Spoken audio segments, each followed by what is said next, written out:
सभी साथियों को राम राम। स्वागत है आप सभी का आपके अपने YouTube channel GK GS by Harish Bhardwaj official YouTube channel के अंदर। एचएसएससी हरियाणा जीके की जो हमारी लास्ट 5 ईयर की सीरीज चल रही है उसका मैं आज यहाँ पे जो है 129वां भाग जो है डिस्कस करने वाला हूँ। ठीक है, आई होप आपकी जो तैयारी है वो काफ़ी अच्छे तरीके से चल रही होगी। आई होप आप रिटन एग्जामिनेशन पर जितना ध्यान दे रहे हैं ना, जितनी तैयारी कर रहे हैं, उतनी भाई अपनी फिजिकल पर भी ध्यान दे लेना मेरे भाई। ठीक है, फिजिकल डेफिनेटली आपका फरवरी में स्टार्ट हो जाएगा। 15 फरवरी आप मान के चलो, 15 फरवरी से पहले हो जाना चाहिए स्टार्ट। ठीक है, तो फिजिकल में बहुत सारे बच्चे बाहर होते हैं, इतना लाइटली मत लेना, क्योंकि फिजिकल को क्वालिफाई करोगे ना, तभी आपका जो है रिटन एग्जामिनेशन में नाम आएगा मेरे भाई। ठीक है, तो सभी का नाम आ जाएगा रिटन एग्जामिनेशन में। बस इतना कहना चाहता हूँ। जो है अभी क्या तारीख हो गई आज जो है 20 तारीख हो गई। 10 दिन इसके बचे हैं और अगले जो है 5 या 10 दिन और मान के चलो 20 दिन और मान के चलो अपने अपने फिजिकल के लिए। तो 20 दिन में अपनी तैयारी अच्छे तरीके से कर लो भाई, अगर नहीं किए तो। ठीक है, दुनिया बाहर होती है, दिखा भी दूंगा आपको। ठीक है ना, तो इतना लाइटली मत लेना इस फिजिकल को, अपनी तैयारी अच्छे से करते रहो। दिन के 1-2 घंटे जो है ग्राउंड में जरूर बिता के आओ भाई। ठीक है, चलिए आज का हमारा जो पहला क्वेश्चन है उसको स्टार्ट कर लेते हैं। और कोई भी अगर आपका डाउट, क्वेरी या सजेशन हो तो कमेंट सेक्शन में कमेंट करके बता दिया करो। आपसे ज़्यादा चिंता मुझे है, जो मैंने आपसे प्रॉमिस किया ना 60 मार्क्स का, आपसे ज़्यादा मुझे चिंता है कि वो मैं कर पाऊंगा या नहीं। बट यू डोंट वरी, मैंने जो प्रॉमिस किया है वो मैं कंप्लीट करके दूंगा। ठीक है, थ्योरी वाला सेक्शन जो है वो कंप्लीट कर दूंगा। बट उम्मीद कर रहा हूँ बीच बीच में जो है थोड़ा सा टाइम निकाल के एमसीक्यू वाली डोज भी आपको दे दूँ। और जो आईपीसी सीआरपीसी वाला है ना, आईपीसी सीआरपीसी वाला जो सेक्शन है, इसका जो है नया एडिशन करेंगे। अब नया एडिशन आ चुका है 2023 वाला। ठीक है, ये तो पता होगा ना आपको। अब जो पुराना होता था ना वो सारी खत्म कर दिए हैं भारत ने। जो है अपनी जो नियम कानून धाराएं हैं ना वो लागू कर दिए 2023 से। तो वही जो है हम यहाँ पर करने वाले हैं। थोड़ा सा डिफिकल्ट काम है, क्योंकि उनमें कंपैरिजन करना और जो है कौन कौन सा चेंज हुआ है, थोड़ा सा इस पर मैं काम कर रहा हूँ।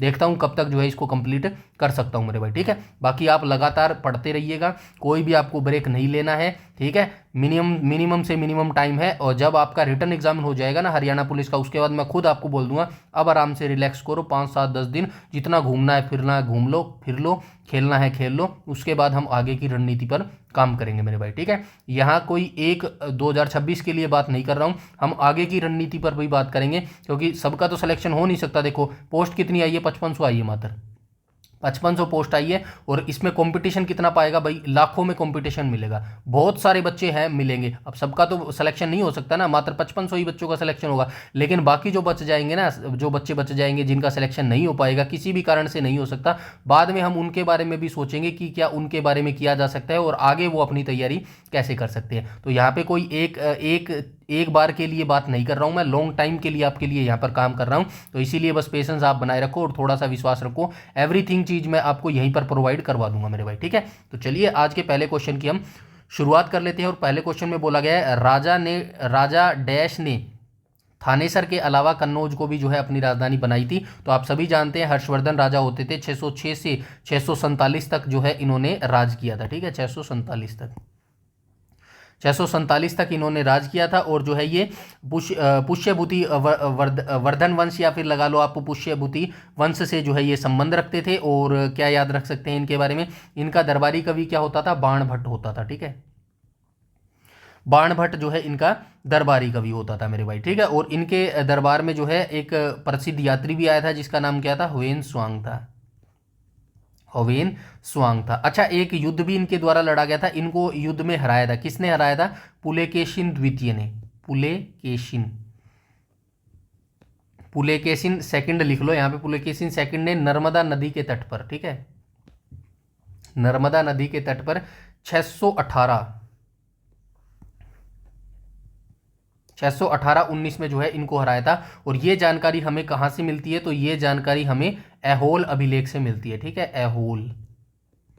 ऐहोल अभिलेख से हमें ये जानकारी मिलती है। और ऐहोल अभिलेख को किसने लिखा है, ऐहोल अभिलेख को जो है रवि कीर्ति ने लिखा है मेरे भाई। ठीक है, रवि कीर्ति के द्वारा जो है ये अभिलेख लिखा गया है मेरे भाई। ठीक है, तो इतनी जानकारी आप यहाँ से याद रखेंगे तो ऑप्शन नंबर सी यहाँ पर जो है बिल्कुल करेक्ट हो जाएगा मेरे भाई। ठीक है, यहाँ पे आप देख सकते हैं सारी चीज़ें मैंने लिख दी है। और ये भारत में आया था 629 ईस्वी में। ठीक है, उसके बाद 633-34 ईस्वी में जो है ये राजा हर्षवर्धन के दरबार में पहुंच गया था। ठीक है, और इसकी सीयू की पुस्तक है, ये मैंने बता दिया है। सम्राट हर्षवर्धन ने भी 3 पुस्तकें लिखी थी, प्रियदर्शी का, रत्नावली और नागानंद। ठीक है, ये 3 पुस्तकें जो है हर्षवर्धन ने लिखी थी, और बाणभट्ट ने भी पुस्तकें लिखी थी। हर्षचरित्र और कादंबरी को जो है इसने लिखा था मेरे भाई, ठीक है। ये भी चीज़ें आप याद रखेंगे। नेक्स्ट क्वेश्चन पर चलते हैं, क्वेश्चन नंबर सेकंड पर।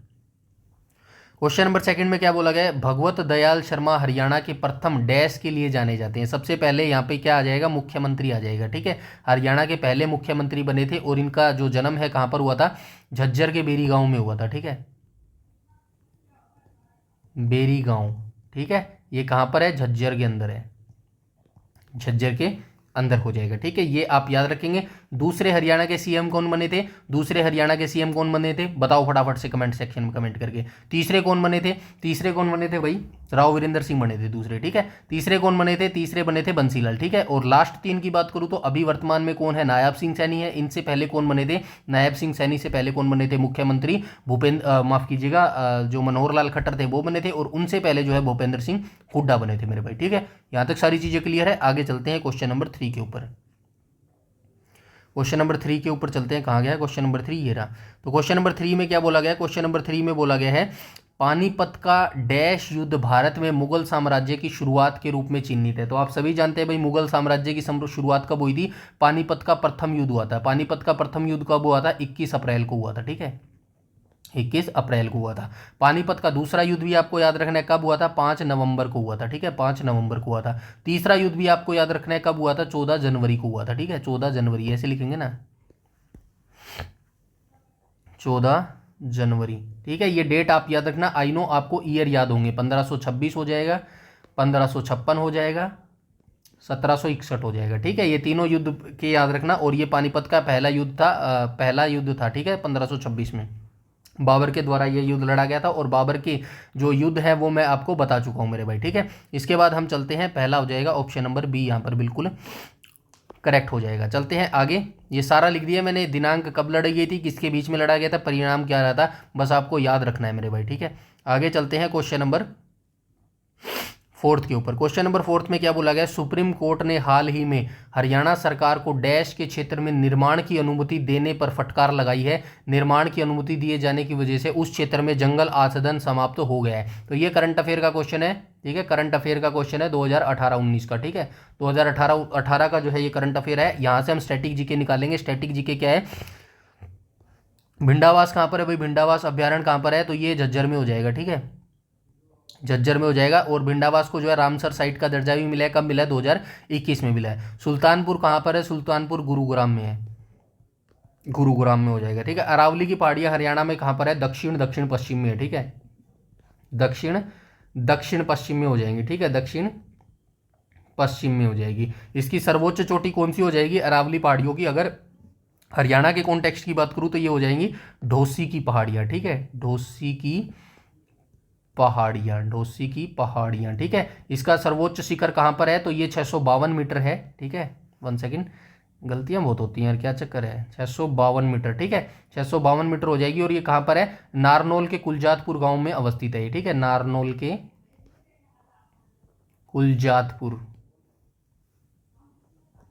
कुलजातपुर गांव में ये अवस्थित है मेरे भाई, ठीक है। यहाँ तक सारी चीज़ें क्लियर है। आई होप यहाँ तक आपको पता भी होगा। यमुनानगर के बारे में आप सभी जानते ही हैं भाई, क्या बताना है, ठीक है। उसके बाद हम चलते हैं क्वेश्चन नंबर 5 पर। क्वेश्चन नंबर 5 में क्या बोला गया है, हरियाणा में निम्नलिखित में से कौन सी जेल एक नवनिर्मित पर्यावरण अनुकूल जेल है। तो ठीक है, निम्नलिखित में से कौन सी जेल एक नवनिर्मित पर्यावरण अनुकूल जेल हो जाएगी, तो ये पानीपत जेल हो जाएगी मेरे भाई, ठीक है, पानीपत जेल हो जाएगी, ठीक है। अंबाला जेल कब बनी थी, किसी को पता है अंबाला जेल कब बनी थी, 1872 में जो है अंबाला जेल बनी थी, ये आप याद रखना मेरे भाई, ठीक है। कब बनी थी, 1872 में जो है अंबाला जेल बनी थी, ये आप याद रखना। 1872 में जो है इसको उप जेल के ऊपर, उप जेल स्टार्टिंग में जो है उप जेल इसको बनाया गया था अंबाला में, ठीक है। उसके बाद आपको याद रखना है पानीपत जेल जो है इसका राइट आंसर हो जाएगा। नीचे डिटेलिंग लिखी गई है, आइए यहीं से देख लेते हैं। नवनिर्मित और इको फ्रेंडली जेल, पानीपत की जिला जेल हरियाणा की पहली आधुनिक और इको फ्रेंडली जेल है। इसका उद्घाटन मार्च 2019 में जो है किया गया था। सौर ऊर्जा, इस जेल परिसर में 230 किलोवाट का सौर ऊर्जा संयंत्र स्थापित कर किया गया है। और ये जो बची हुई मतलब जेल में तो यूज होती है बिजली, लेकिन जो बची हुई जेल है ये बिजली विभाग को वापस भेज देता है मेरे भाई, ठीक है। आगे चलते हैं जेल रेडियो। तो जेल रेडियो के बारे में भी क्वेश्चन पूछा गया है HSSC के द्वारा।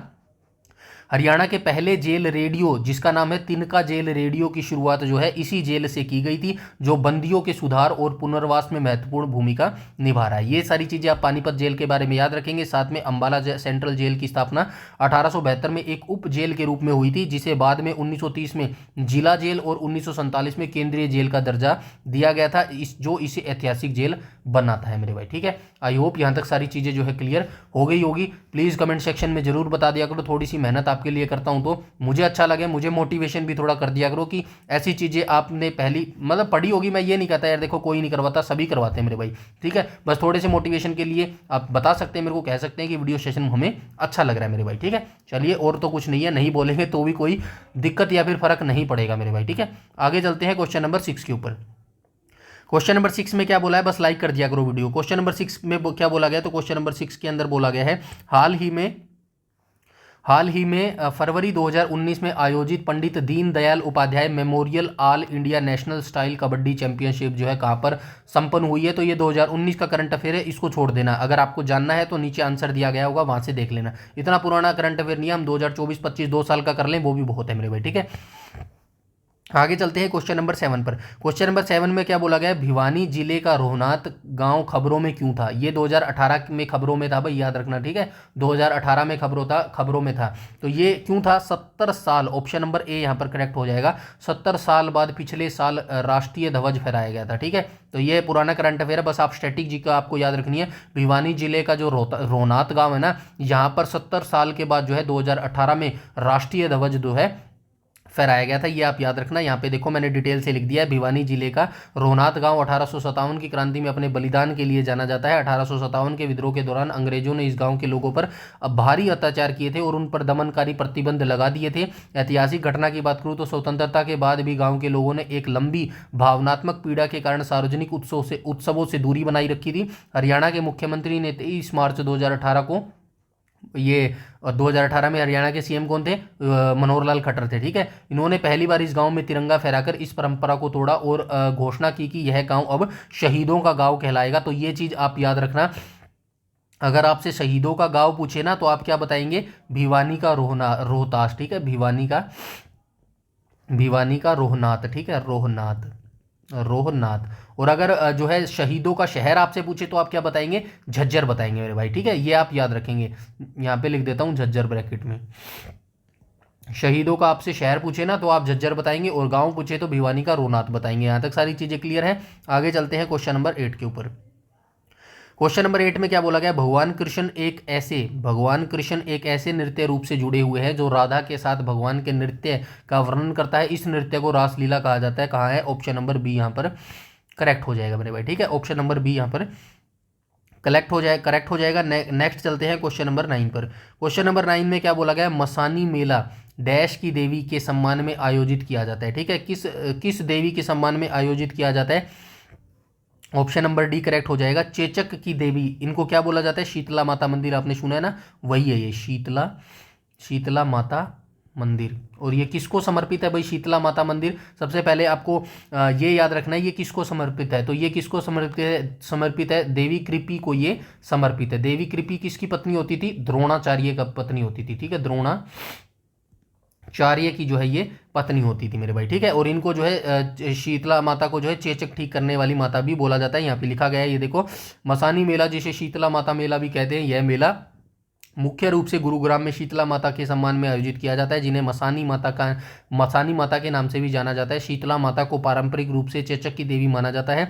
समय जरूर याद रखना है, यह मेला साल में 2 बार चैत्र और आश्विन के महीनों में लगता है। शीतला माता मंदिर देवी शीतला कृपी ललिता को समर्पित है, जो गुरु द्रोणाचार्य की मेरे भाई पत्नी होती थी। ठीक है, और इससे पहले गुरुग्राम का नाम पहले क्या होता था, गुड़गांवा नाम होता था, और गुड़गांवा नाम जो है द्रोणाचार्य के नाम पर ही रखा गया था मेरे भाई। ठीक है, आई होप यहाँ तक सारी चीजें क्लियर हो गई होंगी। नेक्स्ट क्वेश्चन चलते हैं क्वेश्चन नंबर 10 पर। क्वेश्चन नंबर 10 में क्या बोला गया, झाड़ू फ्री के बारे में सबसे उल्लेखनीय बात यह है कि यह हरियाणवी भाषा में लिखा गया पहला उपन्यास है। उपन्यास हो जाएगा ऑप्शन नंबर बी, यहाँ पर बिल्कुल करेक्ट हो जाएगा। किसने लिखा था, राजा राम शास्त्री ने लिखा था। ठीक है, राम शास्त्री के द्वारा जो है इसको लिखा गया था। और कब लिखा गया था? 1970 के दशक में जो है इसको लिखा गया था मेरे भाई, ठीक है। आगे चलते हैं क्वेश्चन नंबर 11 पर। क्वेश्चन नंबर 11 में क्या बोला गया? जब 1966 में हरियाणा को एक नया राज्य बनाया गया, उस समय श्री उदय भानु हंस को कौन सा शीर्षक दिया गया था? राज्य कवि का शीर्षक दिया गया था, ठीक है। राज्य कवि का शीर्षक दिया गया था। ऑप्शन नंबर सी यहाँ पर करेक्ट हो जाएगा, राजकवि हो जाएगा। 1 नवंबर 1966 को जो है हरियाणा 17वां राज्य के रूप में जो है निकल कर आया था। और संवैधानिक संशोधन की बात करूं तो 18वां जो है संवैधानिक संशोधन हुआ था मेरे भाई, ठीक है। संशोधन थोड़ा गलत लिख दिया है, इसको ठीक कर लेना, ठीक है। 18वां संवैधानिक संशोधन हुआ था। हुकुम सिंह समिति की सिफारिश पर जो है बनाया गया था। हुकुम सिंह समिति कब बनी थी? सितंबर 1965 में बनी थी। और मार्च 1966 में इसने अपनी रिपोर्ट प्रस्तुत की थी। और जेसी शाह आयोग कब बना था? अप्रैल 1966 में जेसी शाह आयोग बना था, जिसने अपनी रिपोर्ट जो है 31 मई 1966 को जो है अपनी रिपोर्ट प्रस्तुत की थी। सारी चीज़ें सीक्वेंस वाइज पढ़ेंगे ना तो ऐसे ही निकल कर आएंगी अपने दिमाग पर और अपने मुंह पर, जैसे मैं अभी बोल रहा हूँ मेरे भाई, ठीक है। तो बस आपको करना है, दो ही चीज़ आपको करनी है। एक तो मल्टीपल टाइम रिवीजन करनी है आपको। और दूसरा आपको क्या करना है? दूसरा आपको कंसिस्टेंसी बनाए रखनी है। कंसिस्टेंसी मतलब डेली आपको पढ़नी पड़ेंगी चीज़ें, ठीक है। बस ये दो चीज़ याद रख लेना। और कोई भी आप कुछ भी आपको करने की जरूरत नहीं है, कुछ भी आपको मोटिवेशन होने की जरूरत नहीं है। और डेली यकीन मानिएगा, डेली आप अपने आप को मोटिवेट कर भी नहीं पाएंगे मेरे भाई, ठीक है। तो उस चीज़ को छोड़ देना, बस ये चीज़ याद रखना, कंसिस्टेंसी बनाए रखना मेरे भाई, ठीक है। आगे चलते हैं क्वेश्चन नंबर 12 के ऊपर। इनकी प्रसिद्ध रचनाएं जरूर याद रख लेना भाई। उदय भानु हंस की बहुत बार पूछता है। भेड़ियों के ढंग, हंस मुक्तावली, संत सिपाही, और जो है इनको जो है रुबाई सम्राट के रूप में भी जाना जाता है। नेक्स्ट क्वेश्चन चलते हैं क्वेश्चन नंबर 12 पर। विशंबर नाथ कौशिक ने मासिक पत्रिकाओं में क्या लिखा था? दुबे की चिट्ठियां लिखा था। ऑप्शन नंबर सी यहाँ पर जो है करेक्ट हो जाएगा, ठीक है। दुबे की चिट्ठियां हो जाएगा, ठीक है। श्री विशंबर नाथ कौशिक जो है अंबाला के प्रसिद्ध लेखक, अपनी व्यंग्यात्मक रचनाओं के लिए प्रसिद्ध है। याद रखना, विशंबर नाथ जो कौशिक है ना, अंबाला जिले से इनका संबंध है। वे चांद जैसी मासिक पत्रिकाओं में दुबे की चिट्ठियां शीर्षक से जो है कॉलम लेख लिखते थे मेरे भाई, ठीक है। यहाँ तक सारी चीजें क्लियर, आई होप क्लियर होंगी। नेक्स्ट क्वेश्चन पर चलते हैं, क्वेश्चन नंबर 13 पर, ठीक है। तो क्वेश्चन नंबर 13 में क्या बोला गया? क्वेश्चन नंबर 13 में बोला गया किस राज्य की सीमा हरियाणा की सीमा से सटी हुई नहीं है? तो आप सभी जानते हैं गुजरात की सीमा, गुजरात, चलिए कोई बात नहीं, गुजरात जो है इसका राइट ऑप्शन हो जाएगा। ऑप्शन नंबर ए यहाँ पर बिल्कुल करेक्ट हो जाएगा। गुजरात राज्य है ना, उसकी सीमा हरियाणा से नहीं लगती है। दिल्ली की, हरियाणा 5 राज्य लगते हैं, आपको पता ही होगा, बताने की जरूरत नहीं है। 5 राज्य और 2 यूटी की सीमा जो है हरियाणा के साथ रखती है। 5 राज्य कौन कौन से है? पंजाब हो जाएगा, ठीक है, हिमाचल प्रदेश हो जाएगा, शॉर्ट फॉर्म में लिख देता हूं, ठीक है। एचपी का मतलब क्या हो जाएगा? हिमाचल प्रदेश हो जाएगा। उसके बाद राजस्थान के बारे में तो आप सभी जानते हैं, राजस्थान के बारे में उत्तर प्रदेश हो जाएगा, उत्तर प्रदेश यानी कि यूपी हो जाएगा। और यूके का मतलब जो है उत्तराखंड हो जाएगा। ये 5 राज्य हो गए। और 2 यूटी कौन से हो जाएंगे? 2 यूटी, एक तो दिल्ली हो जाएगा, ठीक है। दिल्ली कैसे लिखेंगे? दिल्ली ऐसे लिखेंगे, एक दिल्ली हो जाएगा और एक चंडीगढ़ हो जाएगा, ठीक है, एक चंडीगढ़ हो जाएगा, ठीक है। ये आप याद रखेंगे। तो गुजरात इसका राइट ऑप्शन हो जाएगा। यहाँ पे देखो 5 राज्य और 2 केंद्र शासित प्रदेश, पंजाब, हिमाचल, राजस्थान, और उत्तर प्रदेश, उत्तराखंड, दिल्ली, और कहाँ गया एक और? दिल्ली एक ही लिख दिया गया इसने, तीनों तरफ से घिरता है। अच्छा, एक ही लिखा है क्या इसने? 1 2 3 4 5, 2 आएंगे भाई ये यूटी, ठीक है ना। 2 याद रखना, ये चंडीगढ़, ठीक है। यहाँ पे चंडीगढ़ लिखना भूल गया, ये चंडीगढ़ भी आएगा, ठीक है, चंडीगढ़ भी आएगा मेरे भाई, ठीक है। नेक्स्ट क्वेश्चन पर चलते हैं, क्वेश्चन नंबर 14 पर। क्वेश्चन नंबर 14 में क्या बोला गया? हरियाणा की 4 मुख्य भौगोलिक विशेषताएं। अगर आपने कल वाली वीडियो देखी होगी ना, तो उसमें मैंने एक जिक्र किया था। एचएसएससी दोनों ऑप्शन पूछता है, और यहाँ पे देखो ये क्या दिया इसने, 4 मुख्य भौगोलिक विशेषता, ठीक है। और कल वाली वीडियो में वहाँ पर ऑप्शन उसने क्या दिया था? 5 माना था, ठीक है। तो ये आप याद रखना, अगर डॉक्टर जसवीर के अकॉर्डिंग चलेंगे तो हरियाणा को 5 भागों में डिवाइड किया गया है। और सामान्यतः भूगोल की बात करेंगे ना, तो उसमें जो है 4 भागों में डिवाइड किया है, ठीक है। ये चीज़ें आप याद रखना। उस भौगोलिक विशेषता को पहचाने जो हरियाणा से संबंधित है। ये पश्चिमी घाट हरियाणा से संबंधित नहीं है, थार मरुस्थल हरियाणा से संबंधित नहीं है, दक्कन का पठान हरियाणा से संबंधित नहीं है, यमुना घग्गर का मैदान जो है हरियाणा से संबंधित हो जाएगा। ऑप्शन नंबर डी यहाँ पर जो है करेक्ट हो जाएगा। 4 सामान्य भौगोलिक विशेषता देख लेना, यमुना घग्गर का मैदान हो जाएगा, शिवालिक की पहाड़ियाँ, अरावली की पहाड़ियाँ, और अर्ध रेतीले शुष्क मैदान जो है हो जाएंगे मेरे भाई, ठीक है। आगे चलते हैं क्वेश्चन नंबर 15 पर। क्वेश्चन नंबर 15 में क्या बोला गया, क्वेश्चन नंबर 15 में बोला गया हरियाणा की पूर्वी सीमा पर डैश नदी बहती है। तो आप सभी जानते हैं यमुना नदी जो है हरियाणा की पूर्वी सीमा पर बहती है। हरियाणा और जो यूपी है ना उसके बीच में ये पूर्वी सीमा का निर्धारण करती है। यमुना नदी निकलती कहाँ पर है, उत्तराखंड के यमुनोत्री ग्लेशियर से निकलती है और जो है यमुनानगर से हरियाणा में प्रवेश करती है। यमुनानगर का जो कालेसर वन है ना वहाँ से जो है ये हरियाणा में प्रवेश करती है मेरे भाई, ठीक है। सतलुज और गंगा नदी जो है हरियाणा में नहीं बहती है। घग्गर नदी हरियाणा में बहती है। घग्गर नदी जो है हरियाणा में माफ़ कीजिएगा, घग्गर नदी जो है इसका उद्गम स्थान कहाँ से होते हैं, हिमाचल प्रदेश के शिवालिक की पहाड़ियों के डागशाही गांव से जो है घग्गर का जो है उद्गम होता है और हरियाणा के पिंजौर कालका पंचकुला से जो है ये हरियाणा में प्रवेश करती है मेरे भाई, ठीक है। यहाँ तक सारी चीज़ें क्लियर है। आगे चलते हैं क्वेश्चन नंबर 16 पर। अच्छा ये लिख दिया गया सतलुज नदी का उद्गम, ये याद रखना भाई, तिब्बत में मानसरोवर झील के पास राकस ताल के नामक झील से जो है इसका उद्गम होता है। भाई सतलुज नदी के बारे में बता रहा है, इंडिया जीके का पर्सन है, देख लेना। क्वेश्चन नंबर 16 पर चलते हैं और क्वेश्चन नंबर 16 में क्या बोला गया है, करोह की चोटी हरियाणा का डैश पर्वत शिखर है। सबसे नीचा तो नहीं है, दूसरा सबसे ऊंचा भी नहीं है, चढ़ना सबसे कठिन भी नहीं है, सबसे ऊंचा हो जाएगा ऑप्शन नंबर बी यहाँ पर बिल्कुल करेक्ट हो जाएगा, ठीक है। तो ये कहाँ पर है, मोरनी पंचकुला में अवस्थित है, ठीक है। मोरनी की पहाड़ी, मोरनी की पहाड़ी और कहाँ पर अवस्थित है, पंचकुला में ये अवस्थित है, ठीक है। पंचकुला में अवस्थित है और ये मोरनी की पहाड़ी किसका हिस्सा है, तो ये शिवालिक पहाड़ी का हिस्सा है, ठीक है। शिवालिक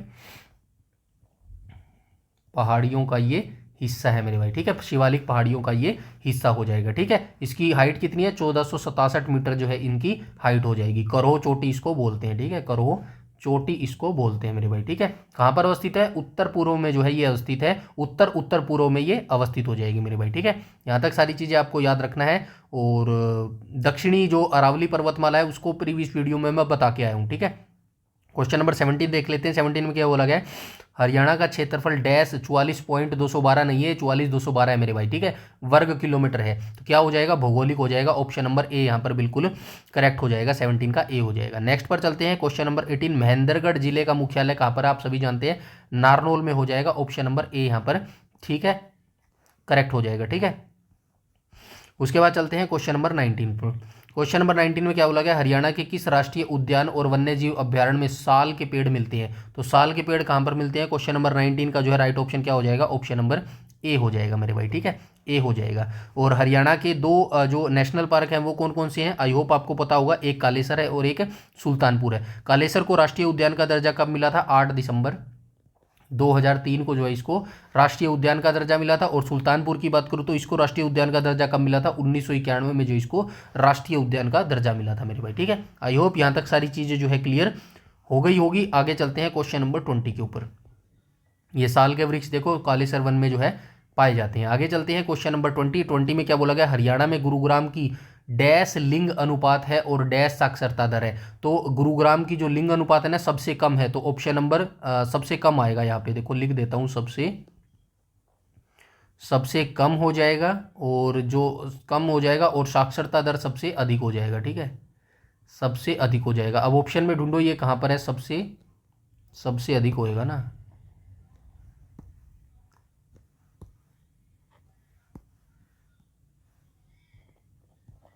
सबसे अधिक, ठीक है। तो ये ऑप्शन में ढूंढते हैं कहाँ पर है, ऑप्शन नंबर ए नहीं हो जाएगा, सबसे कम सबसे अधिक, ऑप्शन नंबर बी यहाँ पर बिल्कुल करेक्ट हो जाएगा मेरे भाई, ठीक है। तो ये आपको याद रखने हैं। टोटल 20 क्वेश्चन थे जो हमने यहाँ पे डिस्कस किए हैं और ये आज जो है 129 पार्ट जो है हमारा कंप्लीट हो चुका है। हमारी शिफ्ट कहाँ तक जाएगी, 142 शिफ्टों तक जो है हम यहाँ पर जो है करने वाले हैं। तो ये मान के चलिएगा 12-13 पार्ट और बचे हैं और इस महीने के भी जो है 10 दिन तो बचे हैं। तो फरवरी के स्टार्टिंग में हमारी जो है ये हरियाणा जीके कंप्लीट कर देंगे मेरे भाई, ठीक है। और ये 142 शिफ्ट देखने का मतलब क्या है, आपने कितने क्वेश्चनों की प्रैक्टिस कर ली है, 3000 क्वेश्चनों की जो है प्रैक्टिस कर ली है। ये तो सिर्फ मैं एमसीक्यू बता रहा हूँ, अगर शॉर्ट एक्सप्लेनेशन इसके अंदर ऐड कर दूँ ना, शॉर्ट एक्सप्लेनेशन ऐड कर दूँ जो एक्स्ट्रा इन्फॉर्मेशन है, तो ये क्वेश्चन लगा लेना 5000 क्वेश्चनों की जो है आपकी यहाँ पर प्रैक्टिस हो रही है मेरे भाई, ठीक है ना। तो 5000 क्वेश्चन हरियाणा जीके में कम नहीं हो जाते और आपसे पूछा कितने जाएंगे, मात्र 20 क्वेश्चन आपसे पूछे जाएंगे। तो आप ये मत सोचना हमारी तैयारी हो नहीं रही है, हमारी तैयारी ऐसी हो रही है भाई, सिलेक्शन के लिए हमारी तैयारी हो रही है मेरे भाई, ठीक है। तो बस जुड़े रहना, लगातार जो है अपनी तैयारी करते रहना, और टेलीग्राम ज्वाइन जरूर कर लेना, ताकि जो है आपको सारी नोटिफिकेशन टाइम टू टाइम मिल सके, और जो सारी PDF है वो भी आपको प्राप्त हो सके। बस मेरे मोटिवेशन के लिए वीडियो को लाइक जरूर कर दीजिए, ताकि मुझको जो है मोटिवेशन मिलता रहे मेरे भाई, ठीक है। बाकी आप कंसिस्टेंसी लगाकर जो है अपनी तैयारी करते रहिएगा। इस वीडियो में इतना ही, मिलते हैं नेक्स्ट वीडियो में बहुत जल्द, तब तक के लिए धन्यवाद।